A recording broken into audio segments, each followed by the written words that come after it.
ਐਤਵਾਰ 31 जुलाई ਨੂੰ शहीद सूरमे सरदार उधम सिंह ਦਾ शहीदी ਦਿਹਾੜਾ ਮਨਾਇਆ ਗਿਆ। 26 ਦਸੰਬਰ 1899 ਨੂੰ ਸੁਨਾਮ ਦੇ ਵਿੱਚ ਯੋਧੇ ਦਾ ਜਨਮ ਹੋਇਆ ਸੀ। ਸ਼ਹੀਦ ਉਧਮ ਸਿੰਘ ਦੇ ਮਾਪਿਆਂ ਦੀ ਉਸਦੇ 7 ਸਾਲ ਦੀ ਉਮਰ ਦੇ ਵਿੱਚ ਹੀ ਮੌਤ ਹੋ ਗਈ ਸੀ, ਜਿਸ ਤੋਂ ਬਾਅਦ ਸ਼ਹੀਦ ਉਧਮ ਸਿੰਘ ਦੀ ਜ਼ਿੰਦਗੀ ਖਾਲਸਾ ਯਤੀਮਖਾਨਾ ਅੰਮ੍ਰਿਤਸਰ ਦੇ ਵਿੱਚ ਹੀ ਬਤੀਤ ਹੋਈ। 1919 ਦੇ ਵਿੱਚ ਜਿਹੜਾ ਜਲਿਆਂਵਾਲੇ ਬਾਗ ਦਾ ਸਾਕਾ ਵਾਪਰਿਆ ਸੀ, ਉਸ ਸਾਕੇ ਨੇ शहीद उधम सिंह ਦੇ ਦਿਲ ਤੇ ਬੜਾ ਡੂੰਘਾ असर किया। 22.5 साल बाद योधे ने 13 मार्च 1940 ਨੂੰ ਜਲਿਆਂਵਾਲੇ ਬਾਗ ਦਾ ਬਦਲਾ ਲੰਡਨ जाके कैक्सटन हॉल ਦੇ ਵਿੱਚ ਮਾਈਕਲ ਉਡਵਾਇਰ ਨੂੰ ਗੋਲੀਆਂ ਮਾਰ ਕੇ ਲਿਆ। ਉਡਵਾਇਰ ਦਾ ਕਤਲ ਕਰਨ ਤੋਂ ਬਾਅਦ ਸ਼ਹੀਦ ਉਧਮ ਸਿੰਘ ਫਰਾਰ ਨਹੀਂ ਹੋਏ, ਬਲਕਿ ਪਿਸਤੌਲ ਸਮੇਤ ਸਰੈਂਡਰ ਕਰ ਦਿੱਤਾ ਸੀ। ਫੜੇ ਜਾਣ ਤੋਂ ਬਾਅਦ ਇਹ ਕਿਹਾ ਸੀ ਕਿ ਦੇਸ਼ ਵੱਲੋਂ ਲਾਈ ਸੇਵਾ पूरी हुई है। उस तो बाद शहीद उधम सिंह नूं फांसी दे के शहीद कर दिता सी। उस महान योधे दी कुर्बानी नूं असीं वी सजदा करदे हां। शहीद उधम सिंह दे शहर सुनाम दे विच शहीद दे शहीदी दिहाड़े नूं समर्पित सूबा पद्धरी प्रोग्राम करवाया गया, जिस दे विच मुख मंत्री भगवंत सिंह मान खास तौर ते शामिल होए। मुख मंत्री ने शहीद उधम सिंह दी कुर्बानी नूं याद करदे होए श्रद्धांजलि भेंट कीती ते कहा कि शहीद सूरमे ने 22.5 साल बाद जलियांवाले बाग दा बदला लै के देश का नाम रोशन किया सी। कहते मैं कर्मा वाला हाँ कि मेरी जन्म भूमि ते मेरी कर्म भूमि दोवें सुनाम ने। पिछले मुख मंत्रियों ते निशाना कसदियां सीएम ने कहा कि पहला वाले मुख मंत्री तां शहीदां वाली थां ते आउणा भुल ही जांदे सी। शहीद करतार सिंह सराभा जी 350 एकड़ दे मालक सीगे। लुधियाने दियां जड़ां च सराभा पिंड है, 350 एकड़। और ये गल मैं क्लीयर कर देना चाहना, मीडिया बैठा है, वो किसी पंचायत की दबी हुई नहीं सी। इत्थे पहाड़ां च जमीनां लई फिरदे ने, अपने आप नूं कहाउंदे असीं पता नहीं इनकलाबी हाँ। असीं दुख हुंदा इस गल दा। उन्हां दे बनाए हुए संविधान दी सौं खाने हो ते उन्हां नूं निंदे हो। ਤੇ ਪਿਛਲੀਆਂ ਸਰਕਾਰਾਂ ਤੇ ਨਿਸ਼ਾਨੇ ਲਾਉਣ ਦੇ ਨਾਲ-ਨਾਲ ਸੀਐਮ ਨੇ ਐਮਪੀ ਸਿਮਰਨਜੀਤ ਸਿੰਘ ਮਾਨ ਦਾ ਬਿਨਾਂ ਨਾਮ ਲਏ ਤਿੱਖੇ ਹਮਲੇ ਵੀ ਕੀਤੇ। भगवंत मान ने कहा कि ਜਿਹੜੇ ਲੋਕਾਂ ਨੇ ਜਨਰਲ ਡਾਇਰ ਨੂੰ ਸਿਰੋਪਾਓ ਦਿੱਤਾ ਹੈ, ਉਸੇ ਦੀ ਵਜ੍ਹਾ ਕਰਕੇ ਸ਼ਹੀਦ ਉਧਮ ਸਿੰਘ ਦੀ ਆਤਮਾ ਤੜਫ ਰਹੀ ਹੋਏਗੀ। ਕਹਿੰਦੇ ਡਾਇਰ ਨੂੰ ਸਿਰੋਪਾਓ ਪਾ ਕੇ ਅਜਿਹੇ ਲੋਕਾਂ ਨੇ ਜਲਿਆਂਵਾਲੇ ਬਾਗ ਨੂੰ ਸਹੀ ਠਹਿਰਾਇਆ।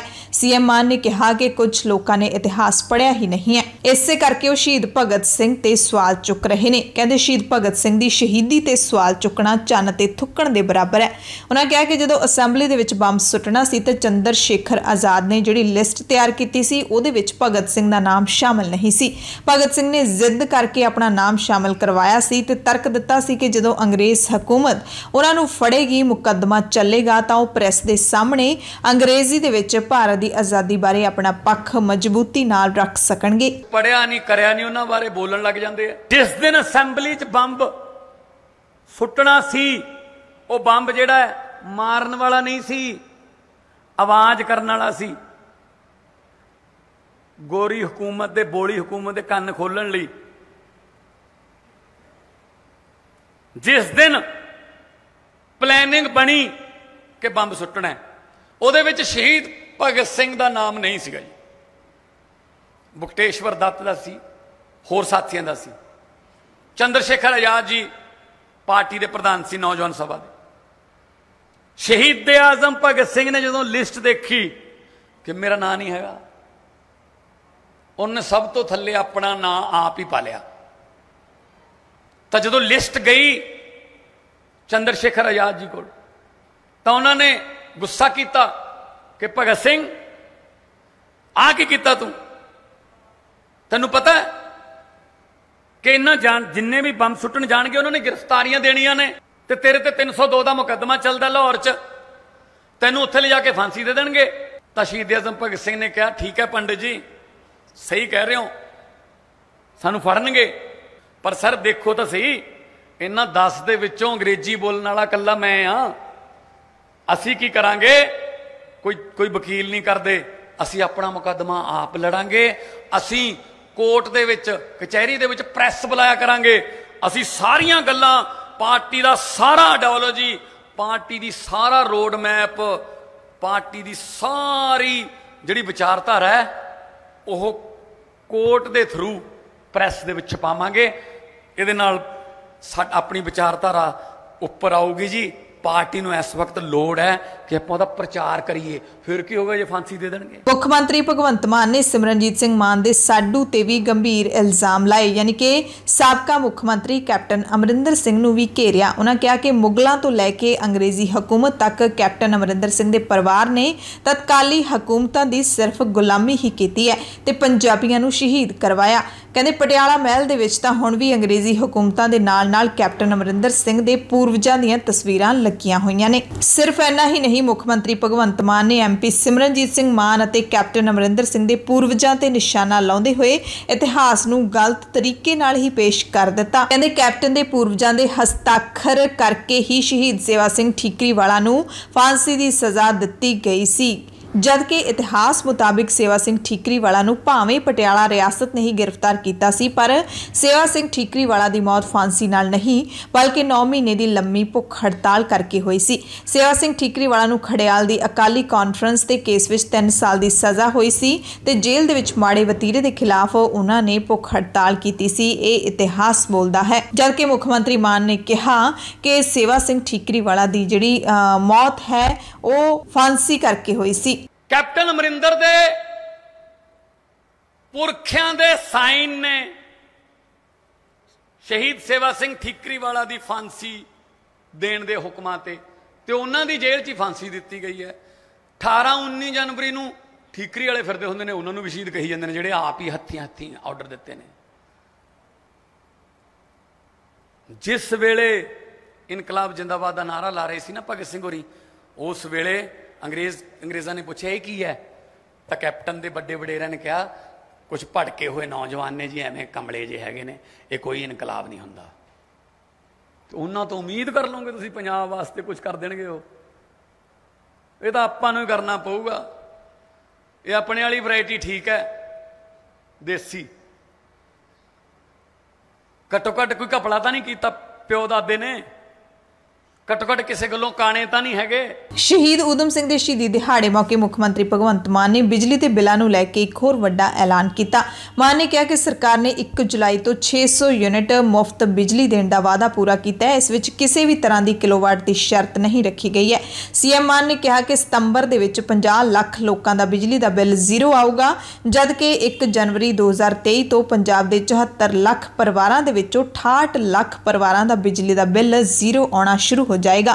यानी कि पंजाब के 90% लोगों को बिजली के बिलों तो राहत मिलेगी। उन्होंने यह भी कह दिता कि जे अजिहा ना होया तो जवाबदेह मैं होवांगा, क्योंकि जे मैं वादा किया है तो मैं पूरा भी करांगा। 1 जुलाई तो बिजली 300 यूनिट 1 महीने का, 600 यूनिट 2 महीनों का फ्री आऊगी जी। किलोवाट का कोई चक्कर नहीं। ये आम घर भी आउणगे, जनरल घर भी आउणगे, SC BC BPL सारे आउणगे। 600 यूनिट तो थले रहना चाहिए बस। मैं बिजली बोर्ड नूं पुछया कि मैनूं दसो पहला बिल जिहड़ा है वो किन्ने घरां नूं किन्ना आऊगा। मैनूं अज दसदियां खुशी हो रही है। 1 जुलाई नूं बिजली फ्री कीती है। 2 महीनों का साइकिल है बिल का। 31 अगस्त तक 2 महीने हो जाएंगे। सितंबर के पहले हफ्ते थोनू बिजली के बिल आउणगे, कल्ले बिल आउणगे, बाकी होर कुछ नहीं होगा। उत्ते लिखा होया 51 लाख घरां नूं जीरो बिल आऊगा जी। इस मौके सीएम मान ने पंचायती जमीनों के कब्जे छुड़ाउण, एक विधायक एक पेंशन वर्गे फैसलों को लैके अपनी सरकार की आप ही पिठ भी थापड़ी ते भ्रिष्ट सियासतदानां नूं एक बारी फिर ललकारिया। कहंदे कुछ सियासतदानां ते नौकरशाहां के खिलाफ तां कार्रवाई हो चुकी है, जबकि कुछ के खिलाफ आउण वाले दिनां दे विच होवेगी।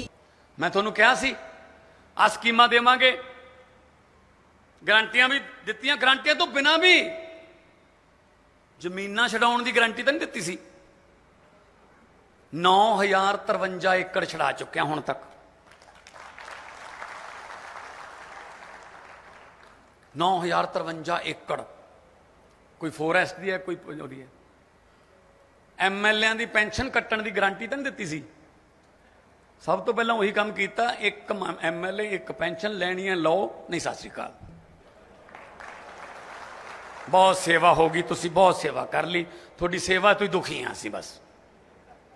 ਸੋ ਇੱਕ ਪਾਸੇ ਮੁੱਖ ਮੰਤਰੀ ਭਗਵੰਤ ਮਾਨ ਸ਼ਹੀਦ ਊਧਮ ਸਿੰਘ ਦੇ ਸ਼ਹੀਦੀ ਦਿਹਾੜੇ ਮੌਕੇ ਲੋਕਾਂ ਨੂੰ ਸੰਬੋਧਨ ਕਰ ਰਹੇ ਸੀ। ਦੂਸਰੇ ਪਾਸੇ ਮੁੱਖ ਮੰਤਰੀ ਦੇ ਕੰਨਾਂ ਤੱਕ ਆਵਾਜ਼ ਪਹੁੰਚਾਉਣ ਦੇ ਲਈ 2 ਬੇਰੁਜ਼ਗਾਰ ਅਧਿਆਪਕ ਸੁਨਾਮ ਦੇ ਵਿੱਚ ਮੋਬਾਈਲ ਟਾਵਰ ਤੇ ਵੀ ਚੜ੍ਹ ਗਏ। ਪੀਟੀਆਈ 646 ਬੇਰੁਜ਼ਗਾਰ ਯੂਨੀਅਨ ਦੇ ਵਰਕਰਾਂ ਨੂੰ ਪੁਲਿਸ ਨੇ ਉਸ ਵਕਤ ਕਾਬੂ ਕਰ ਲਿਆ ਜਦੋਂ ਮੁੱਖ ਮੰਤਰੀ ਮਾਨ ਨੂੰ ਮਿਲਣ ਦੀ ਕੋਸ਼ਿਸ਼ ਕਰ ਰਹੇ ਸੀ ਤੇ ਪੁਲਿਸ ਦੀ ਕਾਰਵਾਈ ਤੋਂ ਰੋਹ ਵਿੱਚ ਆਏ ਜਥੇਬੰਦੀ ਦੇ 2 ਮੈਂਬਰ ਸਥਾਨਕ ਕਚਹਿਰੀਆਂ ਦੇ ਸਾਹਮਣੇ ਮੋਬਾਈਲ ਟਾਵਰ ਤੇ ਚੜ੍ਹ ਗਏ। ਵਕੀਲ ਰਾਮ ਮਾਨਸਾ ਤੇ ਅੰਗਰੇਜ਼ ਸਿੰਘ ਮਾਨਸਾ ਪੰਜਾਬ ਸਰਕਾਰ ਖਿਲਾਫ ਇਹਨਾਂ ਨੇ ਨਾਅਰੇਬਾਜ਼ੀ ਕੀਤੀ। ਮੌਕੇ ਤੇ ਮੌਜੂਦ ਕ੍ਰਿਸ਼ਨ ਸਿੰਘ ਨਾਭਾ ਤੇ ਹਰਵਿੰਦਰ ਸਿੰਘ ਨੇ ਦੱਸਿਆ ਕਿ 2011 ਦੇ ਵਿੱਚ ਪੀਟੀਆਈ ਅਧਿਆਪਕਾਂ ਦੀਆਂ 646 ਅਸਾਮੀਆਂ ਦੇ ਲਈ ਮੌਕੇ ਦੀ ਬਾਦਲ ਸਰਕਾਰ ਦੇ ਵੱਲੋਂ ਇਸ਼ਤਿਹਾਰ ਕੱਢਿਆ ਗਿਆ ਸੀ।